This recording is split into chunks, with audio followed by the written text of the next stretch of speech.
Hi Year 10, Mr. Tapley here for your next lesson of Year 10 History. This lesson we are looking at developing our understanding of the stolen generation. Some of you guys might have a bit of background info on what that is, when it was, where it was, but we're looking at that in a bit more detail today and placing it in the context of the civil rights movement of rights and freedoms that we're looking at. Success criteria is to outline the causes and the motivation for the stolen generation. So why did this happen? Not just what was it, but why did it happen? And outlining government practices to assimilate Indigenous Australians. You're going to see some similarities in terms of the language and the actions of the government towards Indigenous Australians in how they treated immigrants post-World War II, trying to connect, I guess, those past two areas of study. So, the half-caste, mixed race problems. The Indigenous Australian population decreased dramatically after European colonisation. So studies have suggested anywhere up to 90% of the pre-European, pre-colonisation Indigenous population died off within the space of 100 years. So by the time Australia was Australia, a country, in 1901, 90% of the Indigenous Australians that were here before we got here had died off. So this declining population number, the conflict and violence between Indigenous and non-Indigenous Australians, and of course those silly white people and their views of racial superiority led to the common perception that the Aboriginal people were doomed to extinction. They were an inferior race, a dying breed. So it was just common knowledge, common belief that Indigenous Australians wouldn't be around forever, that they were dying off because they weren't as good as white people, and that was just the way it is. By 1901, there are a number of half-caste children. So half-caste is a term that means basically mixed race. So one parent was Indigenous, one parent was not Indigenous. So by 1901, after 100 and so years of Australian settlement, there are a number of half-caste children living among Indigenous Australian communities. The belief was that Indigenous Australians were going to die off, that they were beyond saving. However, the government believed that these half-castes, these crossbreeds, I don't like that word, could be trained and educated to effectively participate in civilized white society. So the Indigenous Australians, they're gone, they're old news, they're history, but maybe we can save these half-caste, half-white Australians. Maybe they can be useful, they can be salvaged and redeemed. So how are we going to save them? How are we going to help them? The stolen generation, 1905 to 1967. So this took place over decades and decades and decades, so over 60 years really. If the population of the Aboriginal half-caste children were strictly controlled over generations of families, the government believed that these individuals could be assimilated into Australian society. So as long as we're telling them what to do, what to think, we're providing their education, we're providing them with their religious education, culture, etc., that they can be assimilated into Australian society. Not integrated. We don't want them to pretend that they're Indigenous and be in Australia. We want them to be Australian.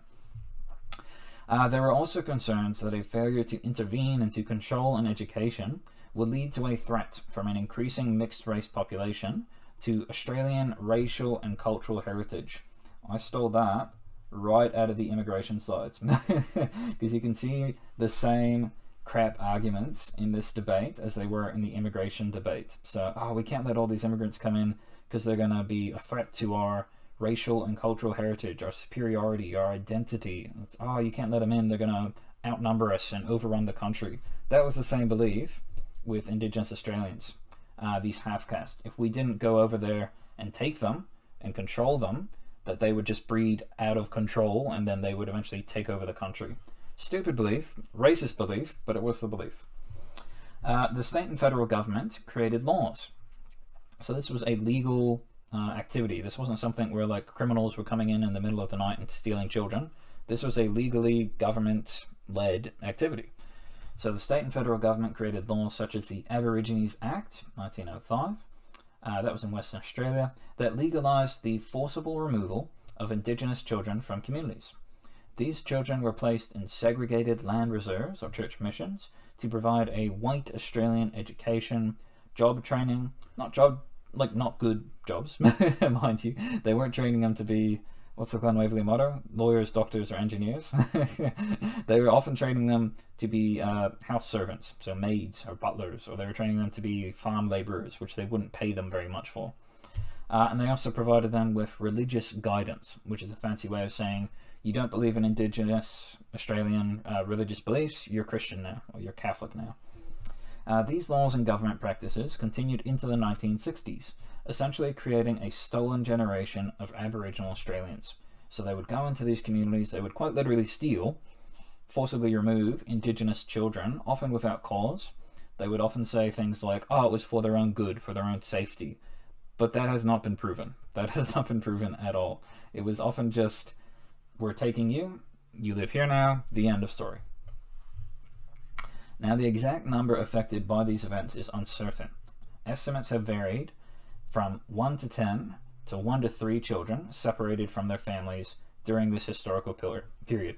So from this time period, 1905 to 1967, 1 in 10 Indigenous children that existed, these half-caste children, 1 to 3 children were separated from their families. So that could be anywhere between 20,000 to 100,000 children stolen, which is pretty remarkable in a bad way.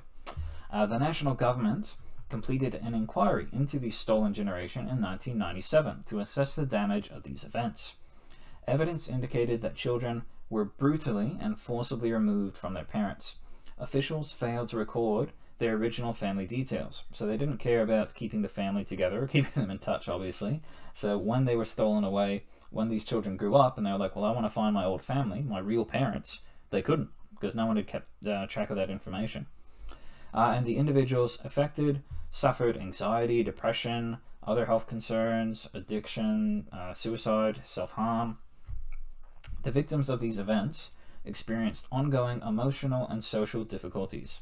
So they were rejected or ostracized from both Aboriginal and white Australian communities. Disconnected from their traditional culture, these challenges were then passed down through generations.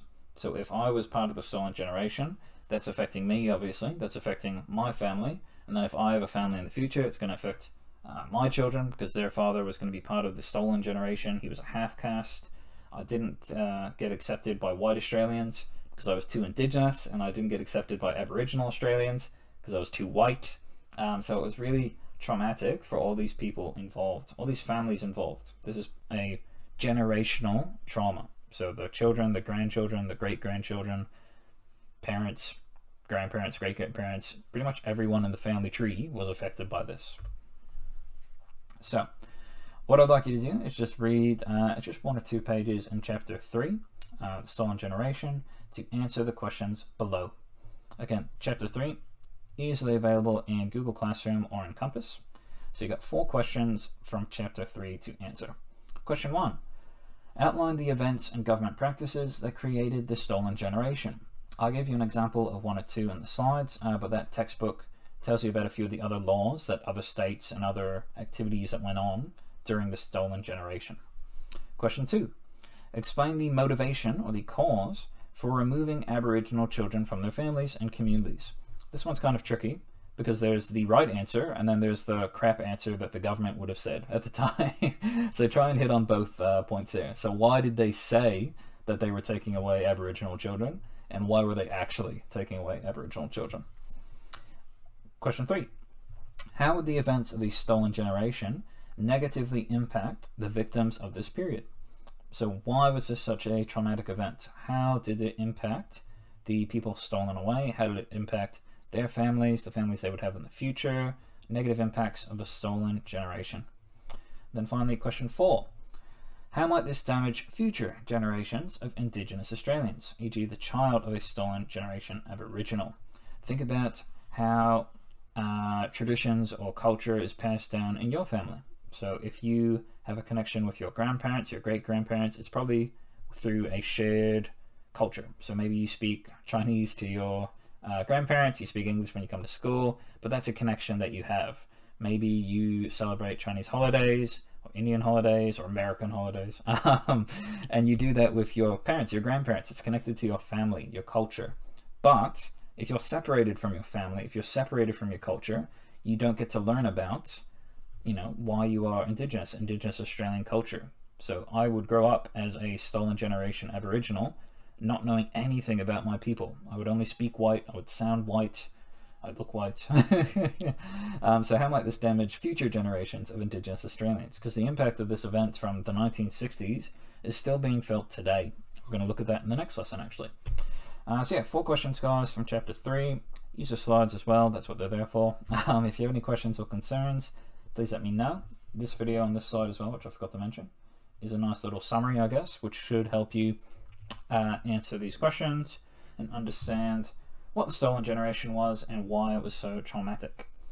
Thanks, boys and girls. Any questions, let me know. Otherwise, best of luck. Cheers.